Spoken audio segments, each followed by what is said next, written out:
السلام علیکم دوستوں، میں ہوں علی جاوید نقوی۔ ایک سوال بہت کیا جاتا ہے کہ کیا ہم ایک قوم ہیں؟ ہم اس غلط فہمی یا مخمصے کا شکار ہیں کہ صرف مذہب، فرقے یا زبان کی بنیاد پر ہی قوم بنتی ہے۔ اگر اس کو حقیقت مان لیا جائے تو امریکہ میں رہنے والے ایک قوم کی تاریخ پر پورے نہیں ہوتے۔ امریکہ میں بہت سے لوگوں اور اہم شخصیات سے ملا ہوں جو اہم عہدوں پر تھے، لیکن ان میں کوئی اسپینش تھا، یعنی اسپین کا، کوئی فرینچ فرانس کا، کوئی برطانیہ سے، کوئی انڈین، کوئی چائنیز، اسی طرح جیپنیز، کورین، میکسیکن، یہ سب مختلف ملکوں سے ہجرت کر کے امریکہ آئے اور پھر امریکی بن گئے۔ مختلف زبانوں، کلچر اور نسلی پس منظر سے تعلق رکھنے والے اب ایک قوم امریکی ہیں اور امریکی آئین و قانون کے وفادار۔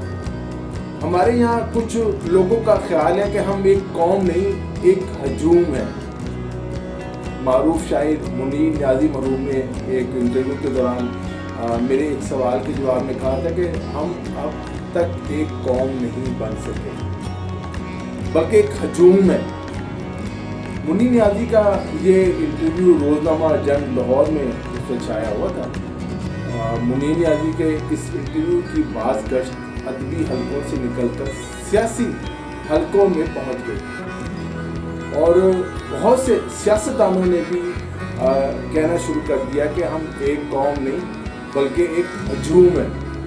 حالانکہ منیر نیازی صاحب یہ کہنا چاہتے تھے، جو پورا اس کا پس منظر تھا، باقی باتیں بھی تھی، کہ ہمارا رویہ ایک قوم والا نہیں، ہر کوئی اپنی اپنی دوڑ میں لگا ہوا ہے، کوئی ویژن نہیں ہے۔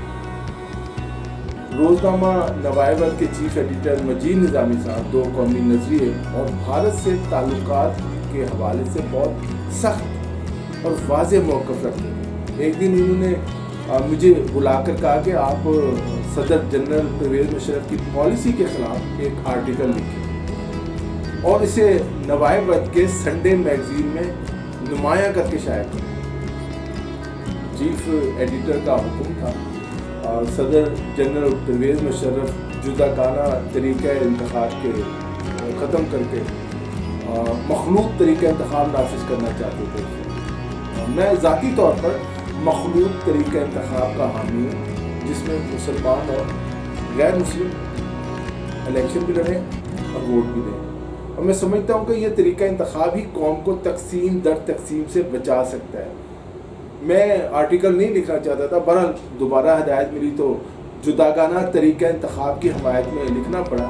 مجھے یاد ہے میرا یہ مضمون شائع ہوا تو معروف اینکر اور تجزیہ نگار سہیل وڑائی صاحب کا فون آیا اور انہوں نے اس مضمون پر افسوس کا اظہار کیا کہ یہ کیوں لکھا ہے۔ سہیل وڑائی صاحب بھی مخلوط طریقہ انتخاب کے حامی ہیں۔ میں نے انہیں اپنی مجبوری بتائی۔ یہ حقیقت ہے کہ پاکستان کی بنیاد دو قومی نظریہ پر ہے اور جداگانہ طریقہ انتخاب کے باعث ہی پاکستان وجود میں آیا، یعنی مسلمان علیحدہ ووٹر تھے اور ہندو علیحدہ ووٹر تھے۔ لیکن کیا قیام پاکستان کے بعد جداگانہ طریقہ انتخاب جاری رہنا چاہیے تھا؟ قائد اعظم محمد علی جناح کے بیانات اور ان کے اقدامات کو دیکھا جائے تو وہ قیام پاکستان کے بعد پاکستان میں رہنے والے مسلم و غیر مسلم شہریوں کو برابر کی حیثیت سے دینا چاہتے تھے۔ قائد اعظم محمد علی جناح نے تحریک پاکستان کے رہنما اور اپنے ساتھی سر ظفر اللہ خان کو اپنا وزیر خارجہ بنایا تھا، جو احمدی تھے، جنہیں عام زبان میں قادیانی کہا جاتا ہے۔ اسی طرح ہندو اچھوت جوگندر ناتھ منڈل قائد اعظم کے وزیر قانون تھے۔ بانی پاکستان قائد اعظم محمد علی جناح کے انتقال کے بعد وہ مایوس ہو کر بھارت واپس چلے گئے۔ بھارت واپس جانے سے پہلے انہوں نے جو خط لکھا وہ بھی تاریخ کا حصہ ہے، اگر آپ کو کہیں سے وہ بھی ضرور پڑھیے۔ ہمارے یہاں بعض مذہبی انتہا پسندوں کا خیال ہے کہ پاکستان کی بنیاد مذہب پر ہے، اس لیے پاکستان کی قومیت کی بنیاد بھی مذہب ہے۔ اب اس سوچ کے باعث پاکستانی تقسیم در تقسیم ہو گئے۔ जनरल मोहम्मद ज़ियाउल्लाह के दौर में मजहबी तासुब और नफरतों में इजाफा हुआ। मजहब और फिरके की बुनियाद पर एक दूसरे से नफरत बढ़ती चली गई। इसकी कुछ बुनियाद जुल्फ़िकार अली भुट्टो ने रख दी थी, जो दीनी हलकों को खुश करना चाहते थे। जैसे कादियानियों को उन्होंने गैर मुस्लिम करार दिया, आईनी तरमीम जो हुई, शराब पर पाबंदी लगाई, जुम्मे की छुट्टी दी। पाकिस्तान में कई मज़ाहिब, फ़िरके और लिसानी ग्रुप्स हैं। पाकिस्तान में पंजाबी, सराइकी, सिंधी, महाजिर, पख्तून और बलोच हैं, आप जानते हैं चीज़ें। पाकिस्तान में शिया, सुन्नी, देवबंदी, अहले हदीस और बहुत से फ़िरके हैं। पाकिस्तान में मज़हब और फ़िरके की बुनियाद पर एक दो नहीं हज़ारों लोगों को कत्ल किया जा चुका है, जिससे फासले बढ़ते गए। मजहब और ज़बान की बुनियाद पर तासुब फैला। मेरा कहने का मकसद ये है कि जब तक पाकिस्तान में रहने वाली तमाम कौमों, तमाम फ़िरकों और मज़ाहिब के लोगों में ये एहसास नहीं होगा कि वो भी पाकिस्तान के बराबर के शहरी हैं और उनकी ज़बान, कल्चर या फ़िरके और मज़हब की बुनियाद पर उन्हें निशाना नहीं बनाया जाएगा, उनमें एहसास महरूमी रहेगा। और है, हमारा सबसे बड़ा मसला ये कि हम अपने अलावा हर एक को गलत समझते हैं। हमें इस बात का एहसास नहीं, जितनी मोहब्बत हम अपनी ज़बान, मज़हब और कल्चर और फ़िरके से करते हैं, दूसरा भी अपने मज़हब, ज़बान, कल्चर और फ़िरके से उतना ही प्यार करता है। वो भी खुद को दुरुस्त समझता है, दूसरों को गलत समझता है। हर एक के पास दलील है। अगर दलील और बहस से दूसरों को कायल किया जा सकता है, तो आज दुनिया में यकीन करें कोई एक मज़हब होता है, ये एक फ़िरका होता है, कायल कर लिया होता है किसी ने किसी को। आज सैकड़ों मज़ाहिब और फ़िरके हैं उनके, हर एक के पास दलील है। अब अगर पाकिस्तान में किसी फ़िरके या मज़हब से ताल्लुक़ रखने वालों की जान और माल और इज्जत महफूज नहीं, तो वो पाकिस्तान से कैसे मोहब्बत कर सकते हैं? एक अहम सवाल ये है, कौम या नेशन की तारीफ क्या है? कौम और मुल्क में क्या फ़र्क है? क्या एक रियासत में कई कौमें हो सकती हैं?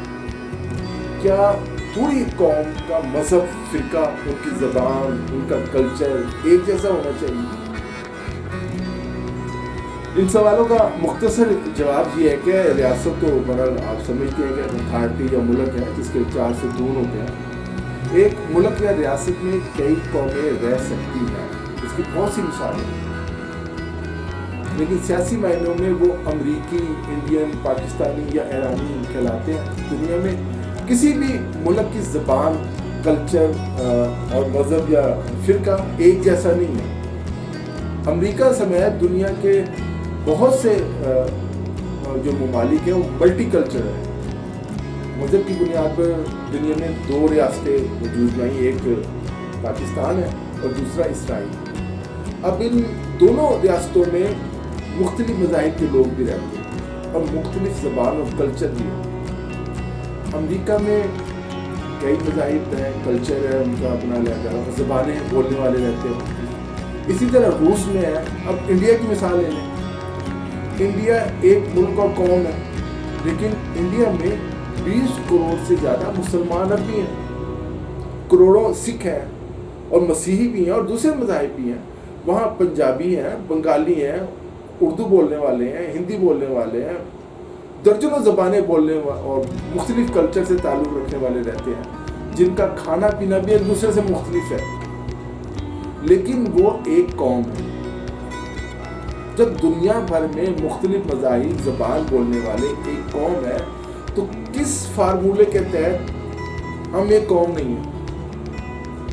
पाकिस्तान में तज़ादात तो भारत के मुकाबले में बहुत कम या ना होने के बराबर है हमारे यहाँ। दुनिया में दोस्तों, कौम से मुराद किसी ख़ास ज़बान, सकाफ़त, जोग्राफिया, रस्म व रवाज, तारीख़ और एक नस्ल के ग्रुप होते हैं।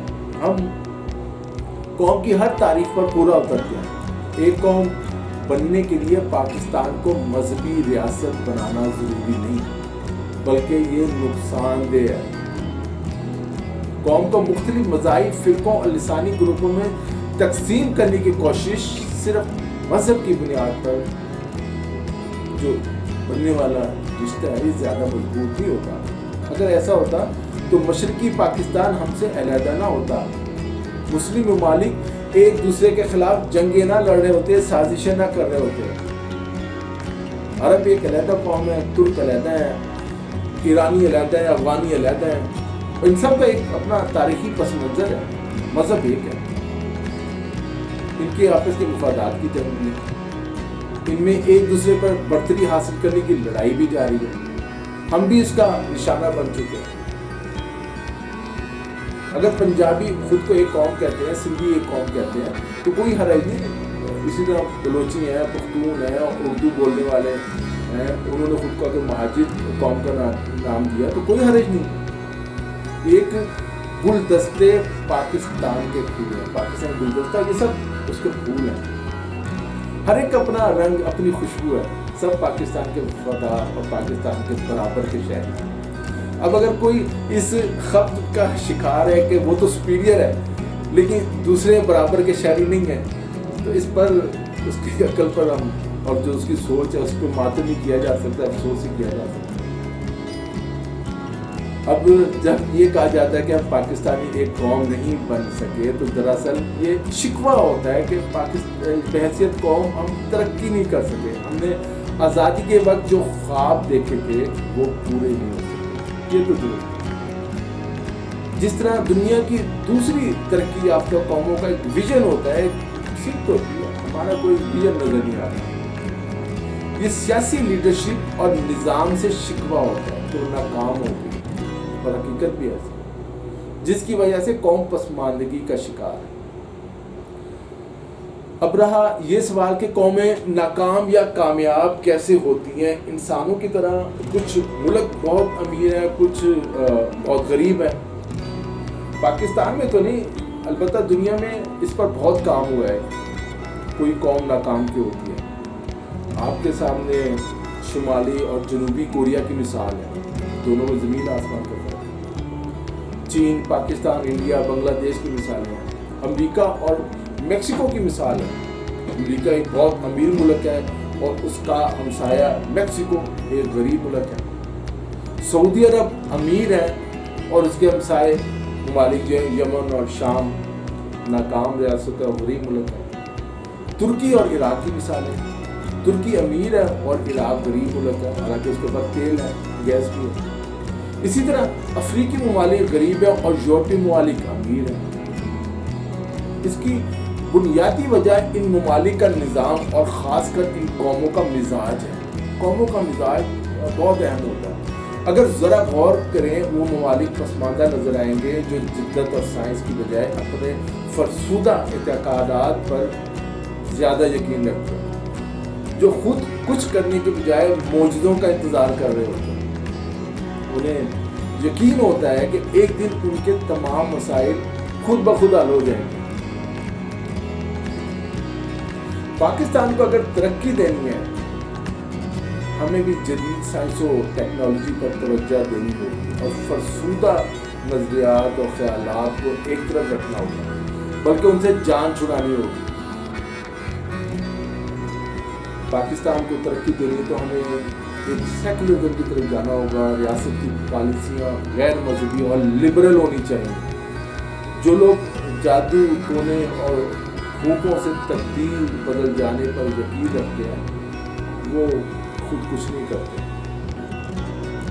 दोस्तों, क्या वजह है कि मैं और आप पाकिस्तान में इतने कामयाब नहीं होते?